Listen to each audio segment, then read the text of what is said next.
8638335403 হয় 8638335403 এই নাম্বাৰটোৰ পৰা মোক অলপ দিনৰ আগতে এদিন ফোন এটা কৰিলে তেওঁলোকে আচলতে মোৰ প্ৰতিদিনে নাম চাই তেওঁ ভাল পায় আৰু নাম ভাল পায় কৈছে যে বাইদেউ আপোনাৰ নাম আমি সদায় চাওঁ যে আমাৰ ইয়াতে এটা অনুষ্ঠান কৰিবলৈ আহিব লাগে আপুনি মই ক'লো ক'ত বোলে সৰ্থেবাৰী মই বোলো ভাল কথা কাৰণ নামনি অসমত মই অনুষ্ঠান কৰিবলৈ পালে খুব ভাল পাওঁ যিহেতু আমাৰ উজনিত দিহানামৰ গোটেই বিষয়বস্তুবোৰ অলপ শুদ্ধ সত্যভাৱে প্ৰচলিত হৈ আছে কিন্তু নামনিত মই প্ৰচাৰ প্ৰসাৰ কৰা ব্যৱস্থা কৰিও আছো হৈও আছে কিন্তু মই প্ৰদৰ্শনীমূলক হিচাপে যদি তাত নাম গাবলৈ যাওঁ খুব ভাল পাম তেতিয়া ক'লে আপোনাৰ বাজেটটো কওকচোন বাজেটটো আচলতে মই এতিয়া যিটো বাজেট মই তেওঁক কৈছো সেই বাজেটটো এতিয়া মই আপোনাৰ আগত ধৰক মই সমূহীয়াকৈ ক'বলৈ মোৰ লাজ পোৱা কথা আচলতে একদম এটা ন্যূনতম মই বাজেট ক'লো মই এইটো বুলিয়ে ক'লো যে মই তাত নাম আচলতে প্ৰচাৰ কৰিবলৈ বিচাৰো তাৰমানে মানুহখিনিক যে দিহানাম প্ৰকৃততে নে কি ইয়াৰ দিহানামৰ ৰসটো কি ইমান ৰসাত্মক সংগীত এবিধ সেই কথাটো মই মহিলাসকলক এনেকে যিহেতু সভা বা এনেকুৱা মুকলি অনুষ্ঠানত গ'লে মানে মই বেছিকৈ লগ পাম মানুহক সেইটো কাৰণে ক'লো যে এই একদম মুষ্টিমেয় এটা ন্যূনতম বাজেট এটা আপোনালোকে দিব আমাৰ ল'ৰা ছোৱালীকেইটা ট্ৰেইনত যাব মই ব্যৱস্থা কৰি মই যাম এনেকে ক'লো তাৰপিছত তেওঁ ক'লে বোলে মই আপোনাৰ কথাটো পাতি উত্তৰটো দিম বাৰু তেওঁ নিজেও কৈছে দেই মই ক'লো যে আমি শিৱসাগৰ নাজিৰাৰ পৰা যাম এইটো বাজেট চাগে আপুনিও গম পাইছে কৈছে হয় হয় এইটো একেবাৰে অকণমান বাজেট আৰু এনেকে তেওঁ নিজেও কৈছে যিজন ব্যক্তিয়ে মোক মাতিছে তাৰপাছতে এদিন গ'ল দুদিন গ'ল তিনিদিন গ'ল তেওঁ মোলৈ ফোন নকৰিলে মোৰ সেই তাৰিখটো কওঁতে মোক বেলেগ এটা মোৰ আহিলে মানে প্ৰগ্ৰেম এটা কথা পাতিছিলে তাৰপিছত মই এদিন হঠাতে মই ফেচবুকত দেখিলোঁ যে মৰ্মিতা মিত্ৰৰ সৰ্থেবাৰী সভাত তেওঁৰ সংগীতানুষ্ঠান মই সৰ্থেবাৰী সভা বুলি ক'লে মই তেওঁক তেতিয়াও সুধিছোঁ আপোনালোকৰ এইটো নিশ্চয় আধ্যাত্মিক অনুষ্ঠান হ'বলৈ হয় তেওঁ কৈছেও দেই আমি এনেকৈ পাতো গোটেইখিনি কৈছে তাৰপৰা মই তেওঁলৈ লগালগে কল কৰিলোঁ দেই তেওঁ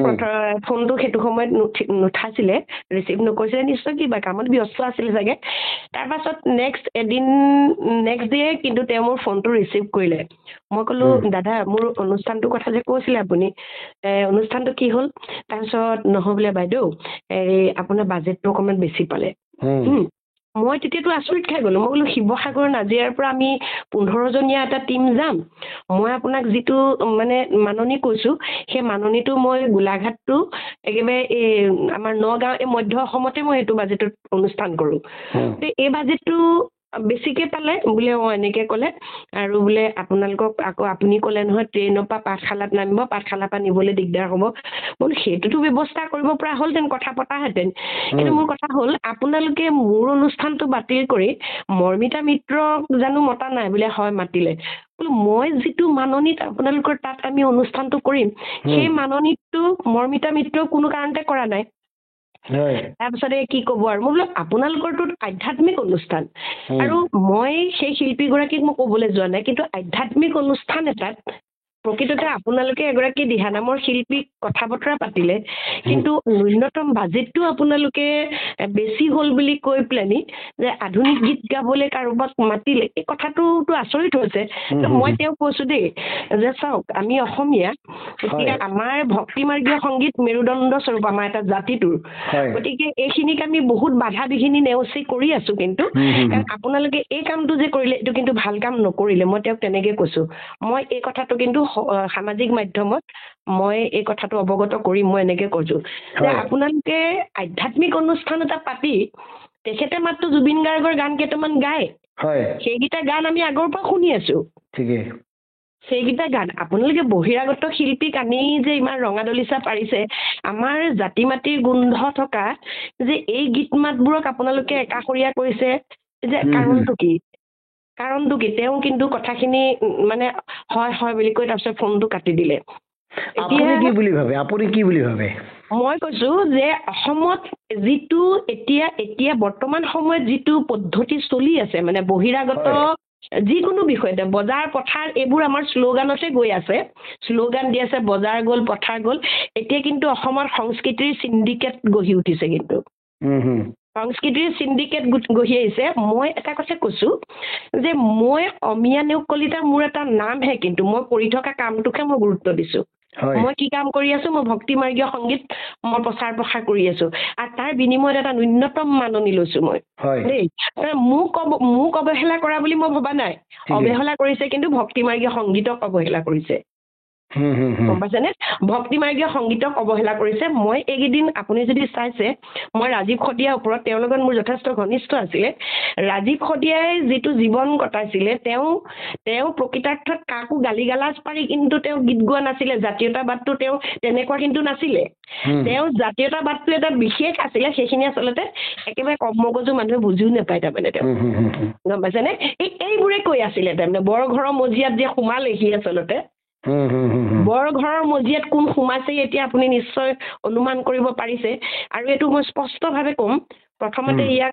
আমি নামনি অসমৰ আধ্যাত্মিক অনুষ্ঠান ৰাসেই কওক সভাই কওক তাত আমি ৰঙাদলিচা পাৰি দিছোঁ ইমান এজন মহান শিল্পী তেওঁ গীতিকাৰ সুৰকাৰ সংগীত ব্যৱস্থাপক তেওঁ ইমান উদাত্ত কণ্ঠগৰাকী এজন শিল্পী সেই শিল্পীজনৰ ঘৰত এতিয়া মৃত্যুৰ পাছত যে নদীৰ সোঁতৰ দৰে মানুহ চালে গৈছে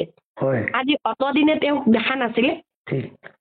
অসমৰ মানুহে অতদিনে দেখা নাছিলে আজি কি কাৰণে ৰাজীৱ খটিয়াৰ পত্নীৰ সেই QR কোডটো আচলতে সামাজিক মাধ্যমত সহায় কৰক বুলি শ্বেয়াৰ কিয় কৰিবলগীয়া হৈছে এয়া এজন শিল্পীক অপমান ভিক্ষা কৰা হৈছে আচলতে এইটো কিন্তু মই তেনেকে ভাবো তাৰমানে মই তেনেকে ভাবো কাইলৈ যদি আজি মই মোৰ গোটেই চাকৰি কৰিব পৰাকে মোৰ অকণমান শিক্ষাগত অৰ্হতা আছিলে আজি যদি মই সেই চাকৰিত নালাগি মই এই অসমীয়া সমাজ জীৱনৰ মহাপুৰুষীয়া সংস্কৃতিৰ অসমীয়া জাতিটোৰ মেৰুদণ্ড স্বৰূপ ভক্তি মাৰ্গীয় সংগীতৰ লগত মই নিজক নিমজ্জিত কৰিলোঁ আজি ইমানখিনি পালোঁ মই 40+ এতিয়া এই সময়ত যদি মই মৰি থাকোঁ কাইলৈ হয়তো মোৰ ছোৱালীজনী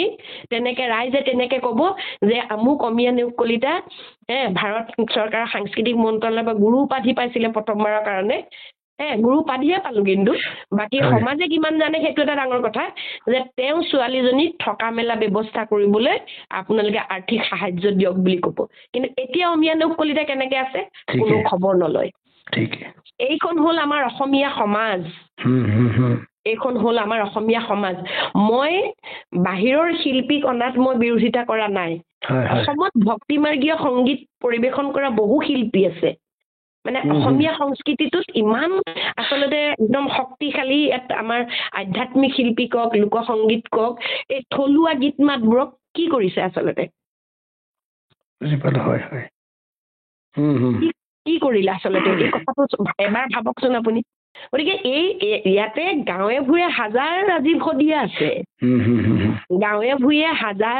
খটিয়া আছে কিন্তু সেই মৃত্যুৰ পাছতে সেই ৰাজীৱ খটিয়া ওলাব মৃত্যুৰ পাছত আৰু হাজাৰ ৰাজীৱ খটিয়া ওলাব মৃত্যুৰ পাছত আৰু ওলাব আপুনি চাই ল'ব হয় এইটো কথা অন্য এইখন সমাজত যদি শুদ্ধভাৱে যদি সংস্কৃতি সাধনাৰে যদি আগবাঢ়ি যায় সেই সংগীত বা সেই ব্যৱস্থা কোনো আদৰি নলয় আপুনি যিমান অসমীয়া ভাষাটোক মৰ্যাদাহীন কৰিব পাৰিব যিমান অসমীয়া ভাষাটোক আপুনি একেবাৰে একেবাৰে ঐতিহ্যবিহীন কৰি পেলাব পাৰিব নষ্ট কৰি পেলাব পাৰিব সিমানহে আপুনি আমাৰ সমাজত আপোনাক আদৰি ল'ব তাৰমানে গতিকে জাতি মাটি ভেটি এইবোৰ কৈ আপুনি যিমান যি নকৰক আপুনি আদৰি নপয় এতিয়া মানে বেয়া চাবি বেয়া গাবি বেয়া শুনিবি বেয়া কবি এতিয়া এইটোৰ সময় তাৰমানে এতিয়া